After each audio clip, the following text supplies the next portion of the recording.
Palavra da Verdade, com Hernandes Dias Lopes. Irmãos queridos, nós vamos abrir a Palavra de Deus, a carta de Tiago, capítulo 3, versos 1 a 12. Tiago 3, de 1 a 12.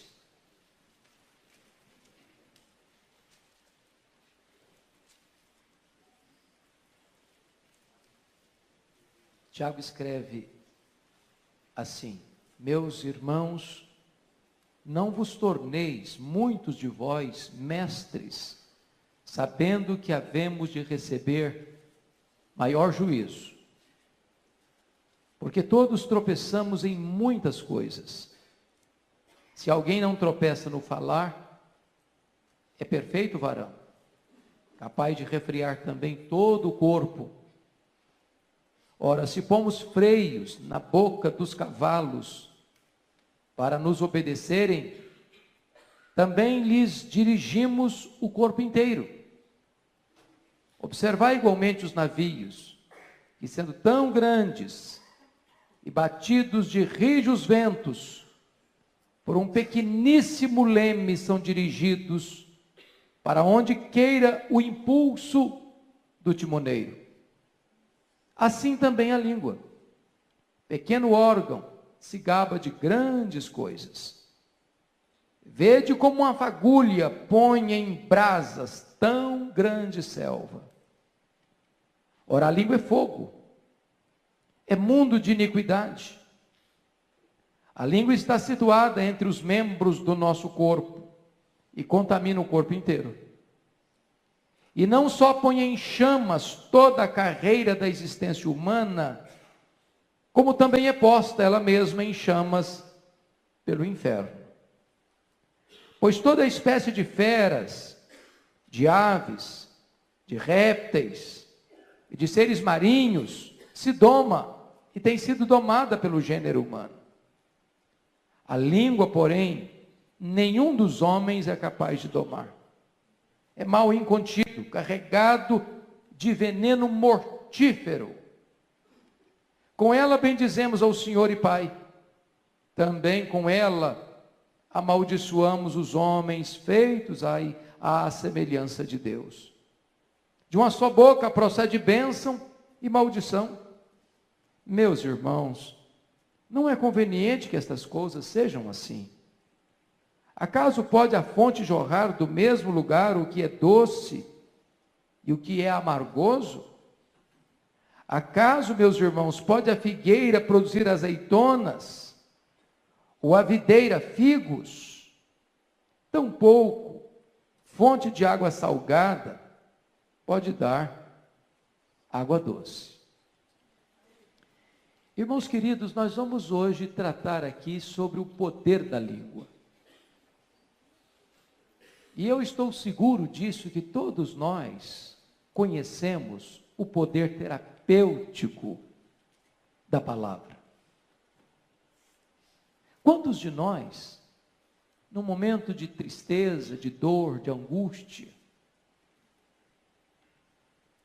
quando estávamos sendo amarrotados pelas circunstâncias da vida, amassados por adversidades cruéis, nosso espírito definhando, a nossa alma gemendo, nossos olhos cobertos de lágrimas, alguém se aproxima de nós para nos trazer uma palavra amiga, uma palavra doce, terna, terapêutica, que entrou na nossa alma como remédio divino. Houve uma cura dentro de nós, por uma palavra dita, por um conselho dado, por uma direção oferecida. Todos nós já fomos certamente alvos deste poder terapêutico da palavra. Por outro lado, irmãos, todos nós também somos testemunhas de quanto mal faz uma palavra dita na hora errada, com a intenção errada, à pessoa errada.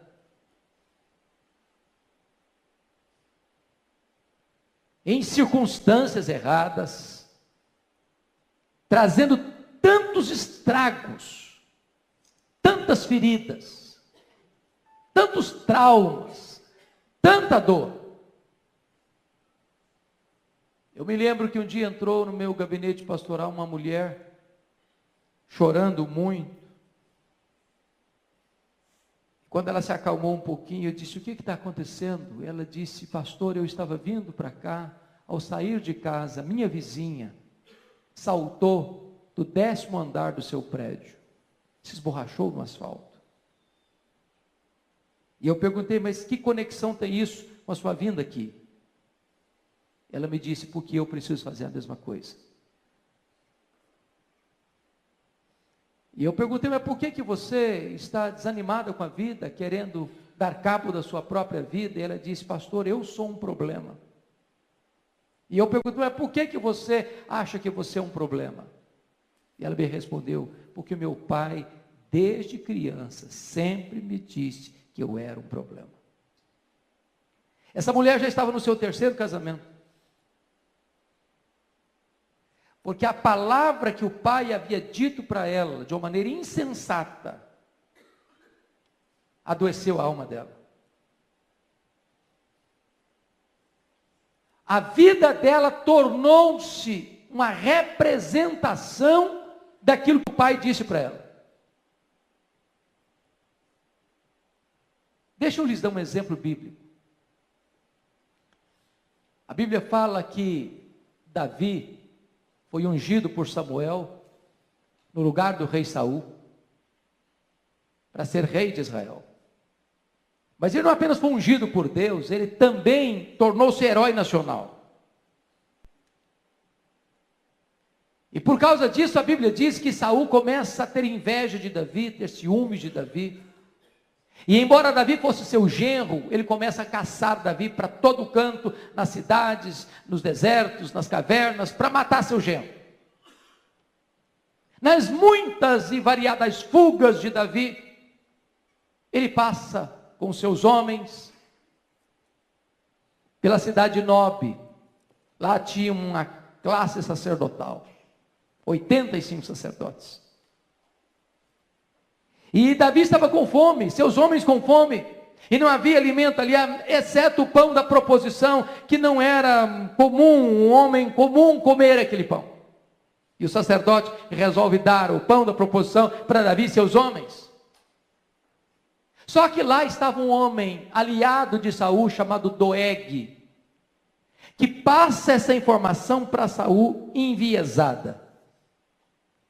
Como se o sumo sacerdote estivesse traindo Saul, conspirando contra Saul, se unindo a Davi para tramar contra Saul.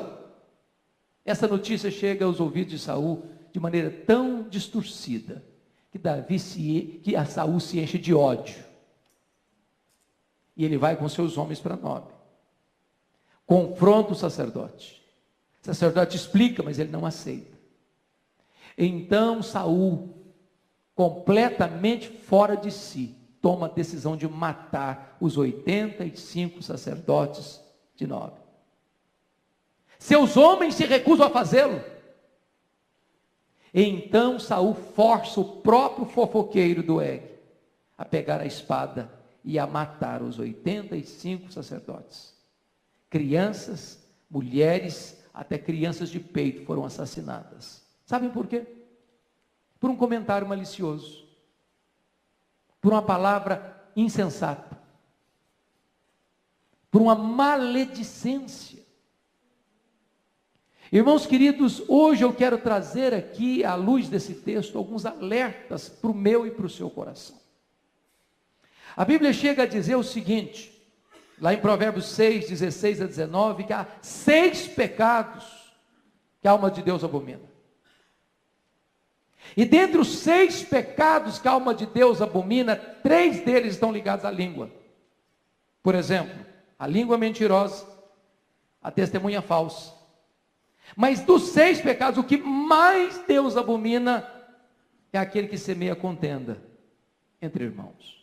Um comentário malicioso, uma maledicência, uma fofoca. Isso traz um estrago irreparável tantas vezes. É por isso que Tiago diz aqui no capítulo 1, versículo 27, o seguinte, versículo 26, 1:26, se alguém supõe ser religioso, deixando de refrear a língua, antes enganando o próprio coração, sua religião é vã. E hoje, amados, eu gostaria que nós pudéssemos examinar esse texto de Tiago em algumas perspectivas. Então, com a Bíblia aberta comigo aí, Tiago começa a se dirigir aos irmãos nesses termos: não vos torneis muitos de vós mestres. Ou seja, liderança é uma bênção. Se Deus chama você para ser um líder, não pule fora. Mas não aspire os louros da liderança, pensando que esse glamour tornará a sua vida melhor. Porque se você for um líder, o nível de exigência sobre a sua vida vai crescer. Quanto mais se dá, mais se cobra. Quanto mais privilégios, mais responsabilidade. Sabendo que havemos de receber maior juízo. E ele começa a mostrar agora no verso 2 algo que me impressiona. Notem, você pode ler o verso 2 comigo? Porque todos tropeçamos em muitas coisas, só até aqui. Quantos que tropeçam? Todos. Em quantas coisas? Muitas. É um exagero isso aqui, não? Tem alguém aqui que não tropeça?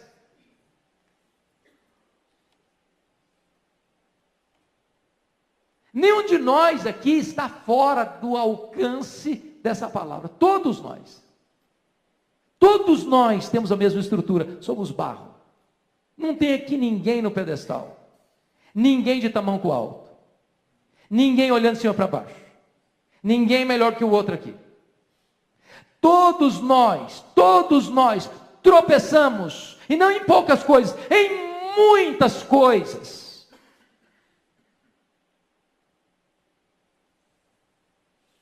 Se você e eu olharmos para o outro, para o irmão, uma espécie de desprezo, eu sou melhor que você, você já está encrencado, eu já estaria encrencado. Então Tiago começa esse assunto da língua esvaziando a bola de todo mundo. Ele começa a tratar dessa questão do pecado da língua e diz o seguinte: olha, baixa a bola. Baixa a bola. Ninguém aqui tem condição de ter pedra na mão para jogar em ninguém. Ninguém aqui tem condições de acusar ninguém. Todos nós tropeçamos em muitas coisas. E aí ele diz o seguinte: se alguém não tropeçar no falar, é perfeito varão, capaz de refrear também todo o corpo. Aí ele começa a pontuar a importância da língua, da palavra. Se você é alguém que tem domínio próprio no que concerne a sua fala, a sua comunicação, a sua língua, então todo o seu corpo vai ter domínio. A palavra dita, irmãos, alguém já disse, é como uma flecha que você joga. Já jogou flecha? Tem gente que toca harpa, tem gente que joga flecha. Lembra? Davi tocava harpa. Saul jogava lança. Só que quando você joga uma flecha, você não consegue trazê-la de volta. Assim é a palavra dita. Proferida, não dá para recolhê-la. Alguém já disse que uma palavra dita ou um comentário feito de forma insensata é a mesma coisa de você subir no alto de uma montanha com um saco de penas e soltar esse saco de penas. Não dá para recolhê-las todas mais.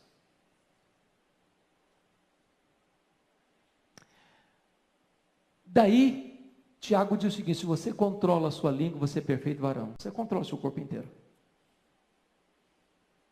Então, veja comigo, por gentileza, o que é que ele vai oferecer para nós nesse texto. Tem 3 linguagens, ou 3 figuras aqui no texto. Primeiro, nos versos 3 e 4, Tiago vai falar que a língua tem o poder de dirigir. Ele usa 2 figuras, o freio e o leme.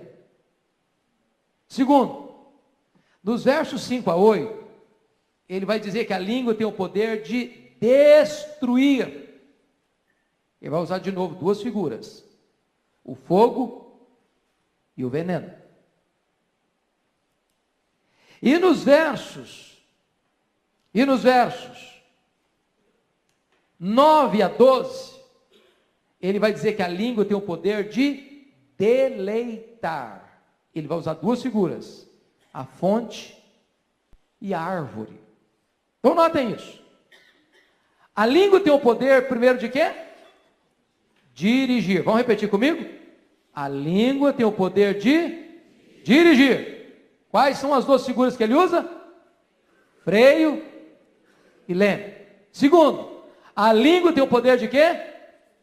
De destruir. Então, ao ler, vamos dizer, a língua tem o poder de destruir. Quais são as 2 figuras?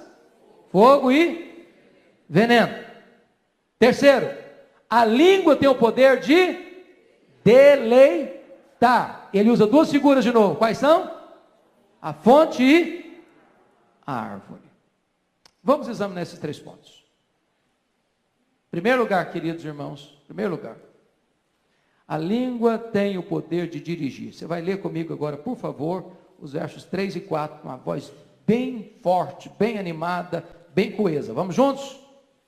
Ora, se pomos freios na boca dos cavalos para nos obedecerem, também lhes dirigimos o corpo inteiro.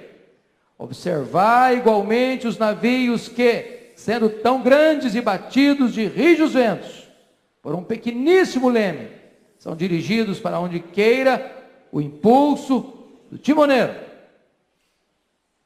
Irmãos, nós podemos dirigir uma multidão para o bem, dependendo da maneira como nós lidamos com a nossa fala, com a nossa língua. Deixa eu dar um exemplo para vocês. Martin Luther King, pastor batista, lá em Montgomery, estado do Alabama, nos Estados Unidos, 1960. E vocês sabem que dos Estados Unidos, 3 estados basicamente concentram a maior quantidade de pessoas negras dos Estados Unidos: Mississippi, Alabama e Louisiana. Ele ficou extremamente incomodado por causa da segregação racial. Uma pessoa negra não podia frequentar o mesmo restaurante, uma pessoa branca. Não podia usar o mesmo ônibus. Não podia ir nos mesmos locais. Aquilo feriu o coração dele. Irmãos, o que fere o coração de Deus precisa ferir o nosso coração também. O que ele fez? Ele começa uma verdadeira revolução. Não com armas, não com sangue, não com violência, porque a mais poderosa revolução é a revolução da paz. E ele então começa a trabalhar com as pessoas, a mobilizar as pessoas, para não reagir com violência, mas reagir com ação, com amor, com posturas diferentes, e de repente, queridos irmãos, isso leva ao ápice daquele movimento, no ano de 1963, quando 200.000 pessoas, lá no Memorial de Lincoln, em Washington, as pessoas estavam ali, para levantar uma bandeira, de que a segregação racial é algo desumano, que fere o coração de Deus, que fere o coração do próximo, que está contrário, plenamente contrário a todos os princípios de moralidade. E ali no Memorial de Lincoln, Martin Luther King se levanta para dizer a célebre frase: eu tenho um sonho. Que os meus filhos sejam julgados por esta nação, não pela cor da sua pele, mas pela dignidade do seu caráter. Essa revolução foi vitoriosa. 1964, ele recebe o Prêmio Nobel da Paz. E nesse mesmo ano de 1964, a lei é sancionada, aprovando a bandeira que foi levantada, porque ele usou a sua fala, ele usou o seu discurso, ele usou a sua língua, não para promover discórdia, mas para promover paz. No dia 4 de abril de 1968, esse pastor batista foi assassinado em Memphis, no Tennessee.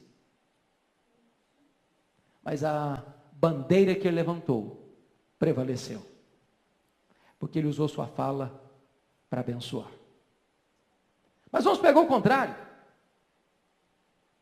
Quem de nós já não assistiu filmes de Adolf Hitler? Um dos mais eletrizantes oradores que o mundo já conheceu. Que chegava a ponto de enfeitiçar multidões. De levantar uma nação inteira para entrar numa guerra insana. E leva então, naquela Segunda Guerra Mundial, a morte de 60 milhões de pessoas. 6 milhões de judeus trucidados. 1,5 milhão de crianças. Quem de nós já não chorou diante do filme Holocausto? A Lista de Schindler, O Pianista. E quando você vê por trás dessa cena de horror, está uma fala insensata. Alguém que usa a sua língua para despertar ódio, violência e morte. A língua tem o poder de dirigir. É um freio. Um cavalo indócil, que não foi domado ainda, ele tem muita força. Mas ele não é útil. Não é útil. Montar nele pode ser um risco, pode ser uma ameaça.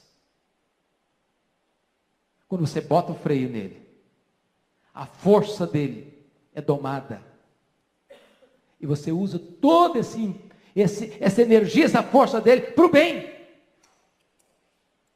Você pega um navio tão grande, batido por rijos ventos, um pequeniníssimo leme na mão do timoneiro governa esse navio pelas rochas submersas, pelos icebergs da vida, trazendo segurança para tripulantes, passageiros e a carga que se leva. E aí Tiago usa essa expressão. Assim como um freio governa um cavalo, assim como um leme governa um navio, nós precisamos governar a nossa vida pela língua. Porque se ela não tiver controle, vai ser um cavalo indomável. Se ela não tiver controle, vai ser um navio que se arrebentará nas rochas, trazendo grande desastre, grande destruição. Mas vejam comigo, irmãos, versículos 5 a 8, que a língua tem o poder de destruir. Você pode ler comigo, 5 a 8, vamos juntos de novo? Assim também a língua, pequeno órgão, se gaba de grandes coisas. Vede como uma fagulha põe em brasas tão grande selva. Ora, a língua é fogo, é mundo de iniquidade. A língua está situada entre os membros do nosso corpo e contamina o corpo inteiro. E não só põe em chamas toda a carreira da existência humana, como também é posta ela mesma em chamas pelo inferno.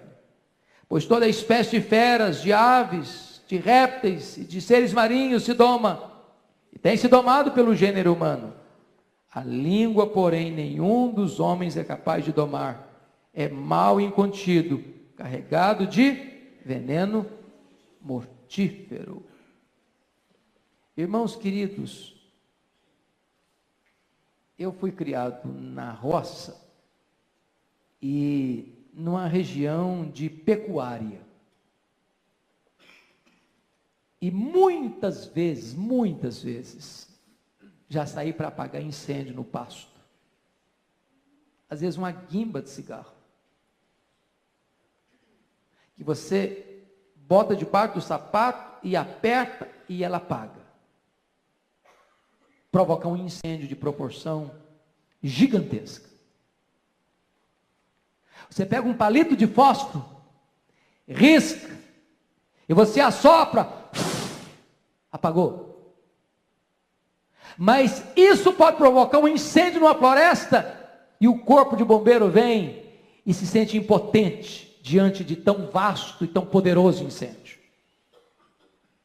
Tiago está dizendo que às vezes uma palavra, um comentário, uma maledicência, uma palavra dita de forma insensata, tola, maldosa, criminosa, ela pode provocar um estrago inimaginável.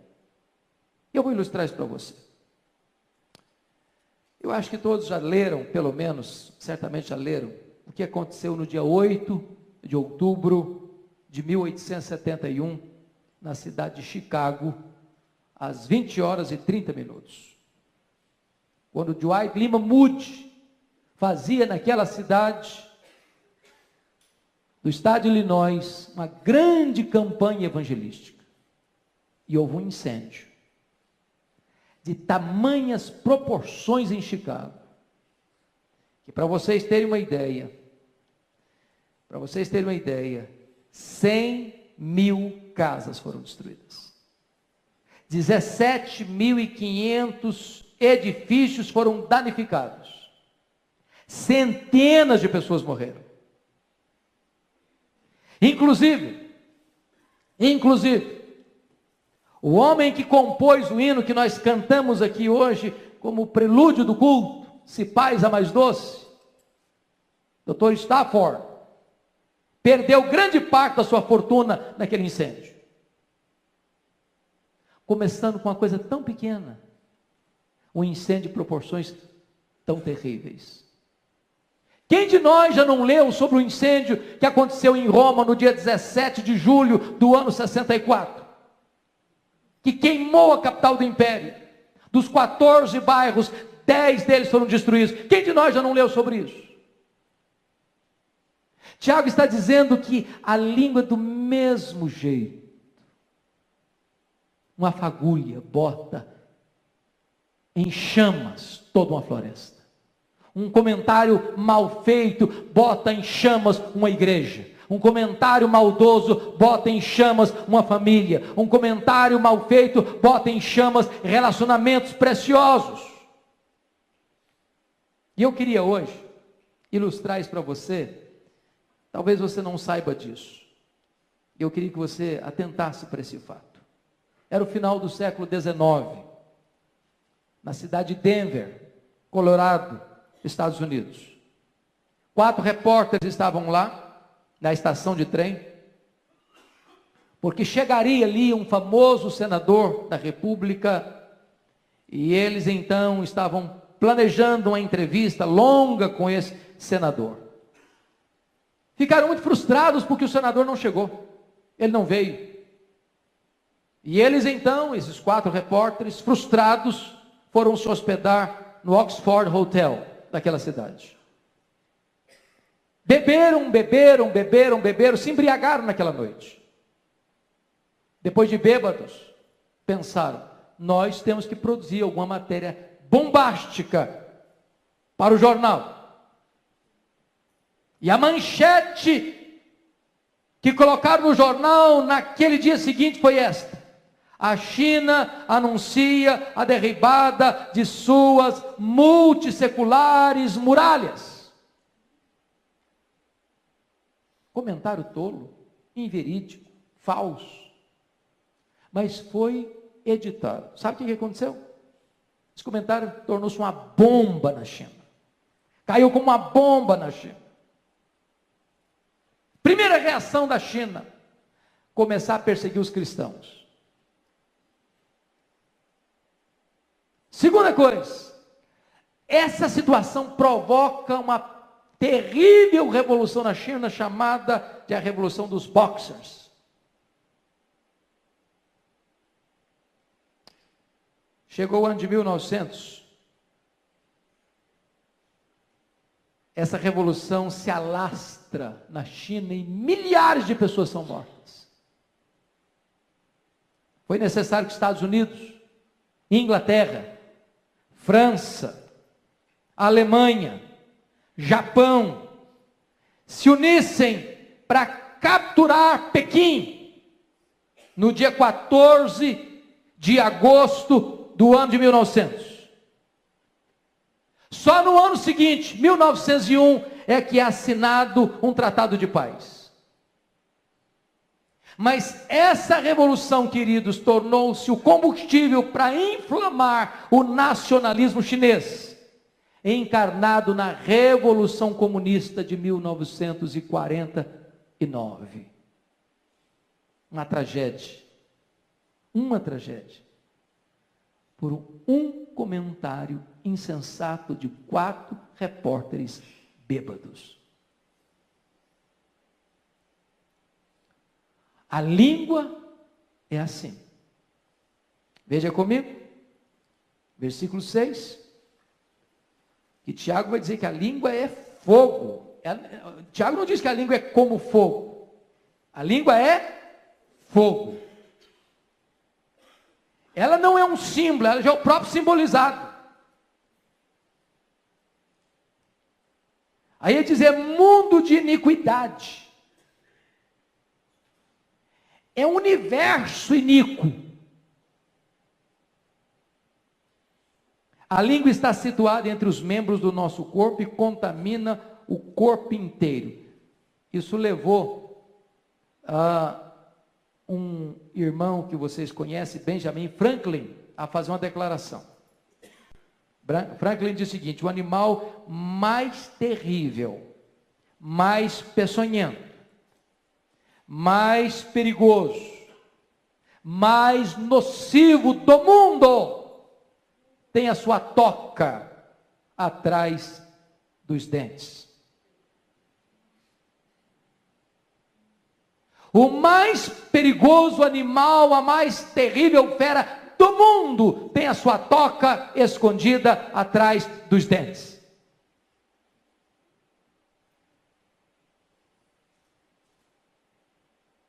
E chega no verso 6, ele diz que a língua contamina o corpo inteiro e não só põe em chamas toda a carreira da existência humana, como também é posta ela mesma em chamas pelo inferno. Ou seja, a língua destrói o homem e a língua é eternamente destruída no inferno. Tiago não podia ser mais contundente. Ele não podia ser mais chocante nessa expressão.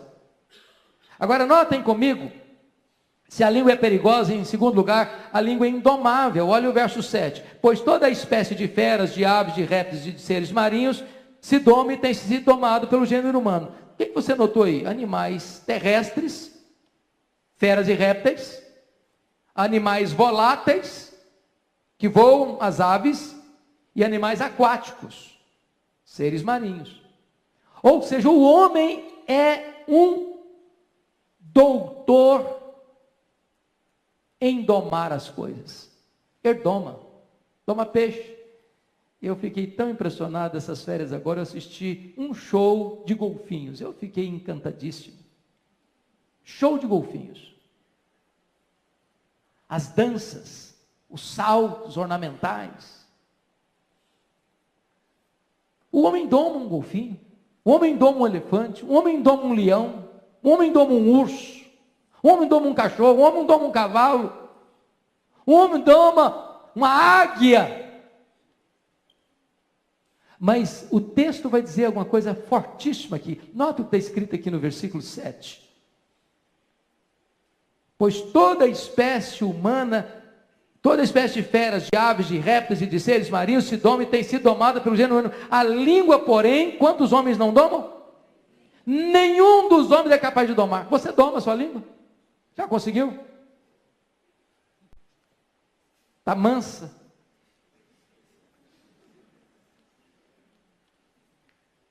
Você tem dia que não fica surpreso com você mesmo, não? Você não fica escandalizado com você às vezes, não?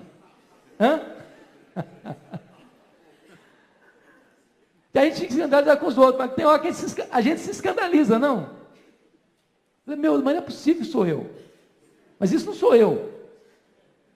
É você mesmo. É você mesmo. O problema é que essa fera não conseguiu ser domada ainda.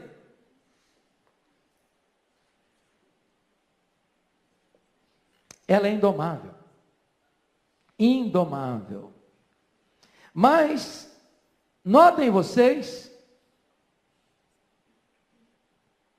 que nós, se a língua é indomável, nós precisaríamos discipliná-la. Botar freio, botar controle. E talvez nos ajude uma ilustração que é atribuída a Sócrates, pensador grego. Diz que Sócrates costumava usar 3 peneiras quando alguém ia fazer um comentário maldoso com ele.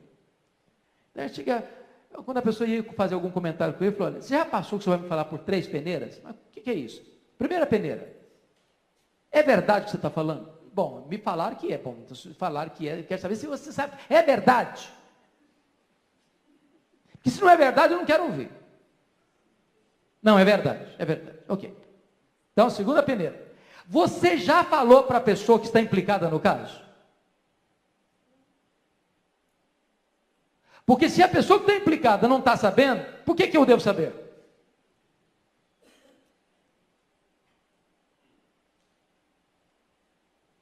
Terceira peneira. O que você vai me falar vai ajudar a resolver o problema? Eu acho que se nós pegássemos essas 3 peneiras, nós iríamos cortar na raiz muitos comentários maliciosos que nos são trazidos.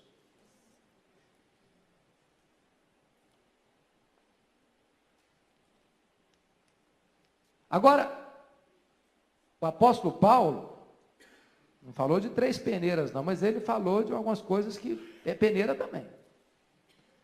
Olha lá comigo Efésios 4. Versículo 29. 29. Você pode ler Efésios 4, 29, depois você vai voltar lá para Tiago, viu? Vamos juntos aqui? 4, 29, Efésios. Vamos juntos? Não saia da vossa boca nenhuma palavra torpe, e sim, unicamente a que for boa para edificação, conforme a necessidade, e assim transmita graça aos que ouvem. Agora, preste atenção no que ele está falando. Não sai da vossa boca quantas palavras? Nenhuma palavra torpe, suja, imoral. E sim, qual é a palavra que aparece aí? Unicamente. Unicamente. Primeiro, a que for boa para edificação. Vai edificar? A primeira peneira. Segunda peneira. É necessário? Terceira peneira. Vai transmitir graça aos que ouvem? Porque se não tiver esses 3 filtros, então é melhor não falar. Nesse sentido, o silêncio é de ouro. Mas Tiago vai além, nos versos 9 a 12, para dizer outra coisa. Agora volta para Tiago, por favor. A língua, além de perigosa, indomável, ela é também incoerente. Meus irmãos, que coisa impressionante isso aqui. Olha comigo aí, por gentileza. Incoerente. Olha o versículo 9. Você leu o 9 comigo? Vamos juntos? Com ela, bendizemos ao Senhor e Pai. Também com ela amaldiçoamos os homens feitos à imagem ou à semelhança de Deus. Você já pensou nisso? Hoje nós viemos aqui, estão cantando tão bonito, não?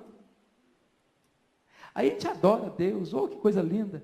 Com a mesma língua, eu acabei de adorar a Deus, de louvar a Deus, ali no pátio, ali na porta da igreja. Fala mal do irmão.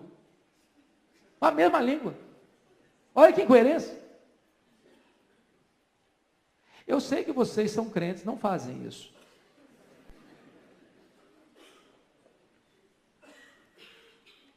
Porque se alguém aqui falar para mim que nunca fez isso,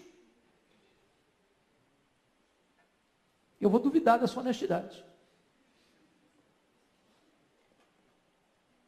E aí, Tiago diz o seguinte: essa língua é perigosa, essa língua é indomável e essa língua é incoerente. Incoerente.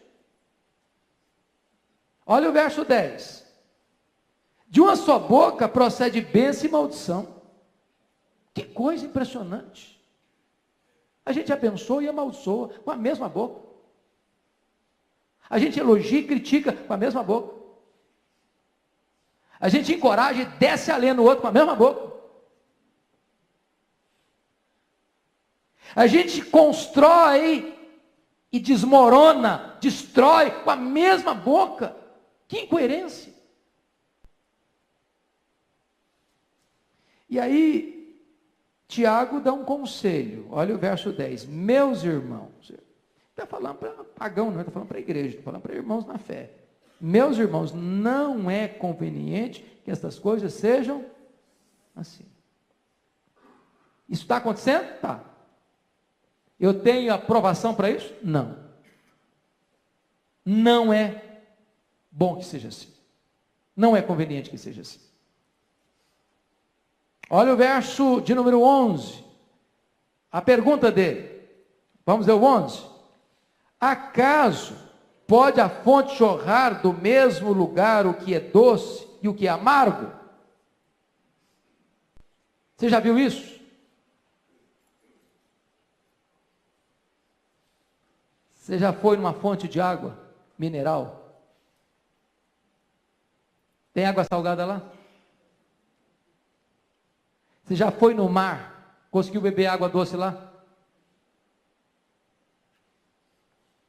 Aí Tiago começa a perceber o seguinte, que de fato nós nos tornamos paradoxais, contraditórios. Porque da nossa boca sai bênção, sai maldição, sai coisa salgada, sai coisa doce, sai coisa que edifica, sai coisa que destrói. Chega no verso 12, ele volta a uma outra figura que nós vamos explorar daqui a pouquinho. Acaso, meus irmãos, pode a figueira produz o quê? Figo. Produzir azeitonas? Ou a videira produz o quê? Uva. Ou a videira produzir figos? Você já viu isso acontecer alguma vez? Tampouco fonte de água salgada pode dar água doce. Você não chega no mar e bebe água doce. E nem vai para uma fonte de água mineral e pega água do mar, água salgada. Então, dito isso, eu gostaria que nós pudéssemos pensar no último ponto, e eu serei muito breve. A língua tem o poder de deleitar. E ele usa aqui duas figuras, meus irmãos. Preste bem atenção na figura que ele vai usar. Primeira figura da fonte, versículo 11. Acaso pode a fonte jorrar do mesmo lugar o que é doce, o que é amargoso? A nossa língua pode ser uma fonte de água doce. Pode ser.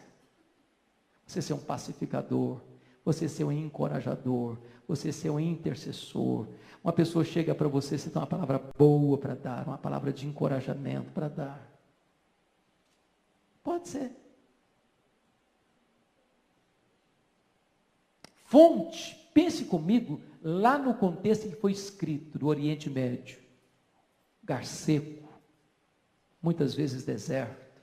Uma fonte era um lugar de esperança, onde as pessoas cansadas chegavam, se dessedentavam. Era vida. Lembra da história da Agar, no deserto? O menino morrendo, a água acabou, a provisão acabou, ela só pode chorar. Quando de repente Deus fala para ela: Agar!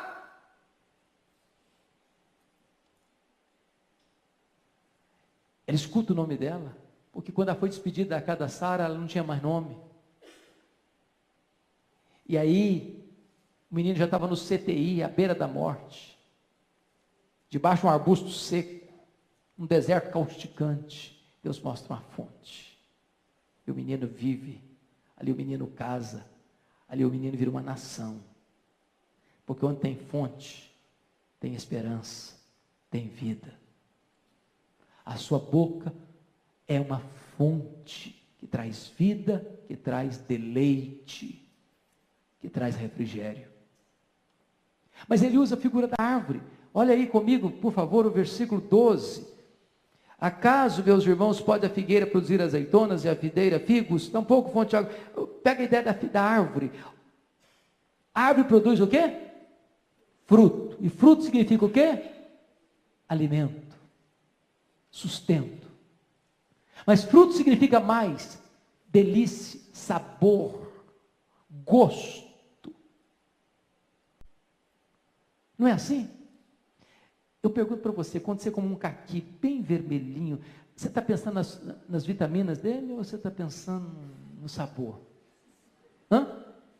Eu vou olhar os produtos químicos aqui, então eu sei que vou suprir essa. É assim que você come uma fruta gostosa? Assim? Não, é prazer, é deleite.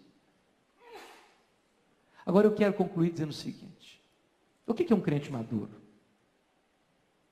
O crente maduro é um crente parecido com Jesus, não é isso mesmo? Atingindo a estatura do varão perfeito. Qual era a principal marca de Jesus, irmãos? Quando chegava uma pessoa machucada, ferida, o que ele fazia? Acabava de matar?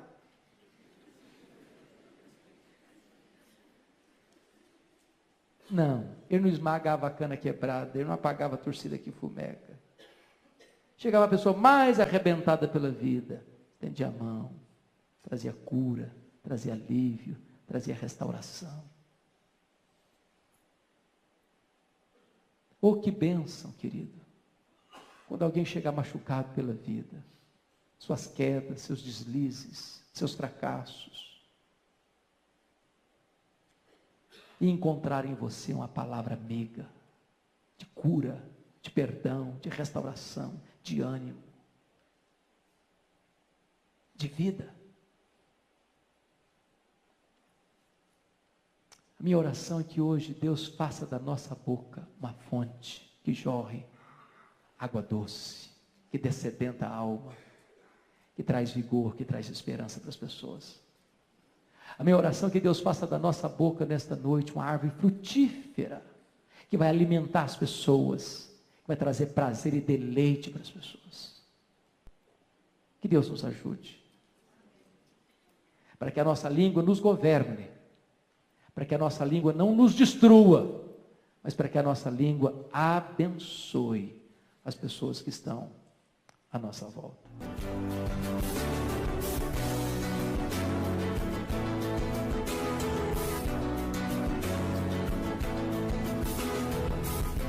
Palavra da Verdade, com Hernandes Dias Lopes.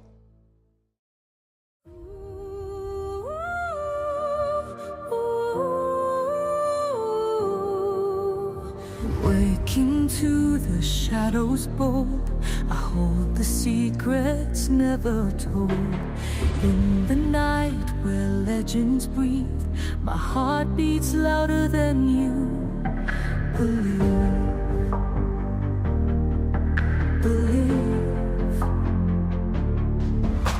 Stars above, they know my name. In the dark, no two hearts are the same. Walking on a silver line, echoes of your whisper intertwine. I'm the queen of the night, with the crown of shattered light. In the blackness I reign, where the moon feels my pain.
blackness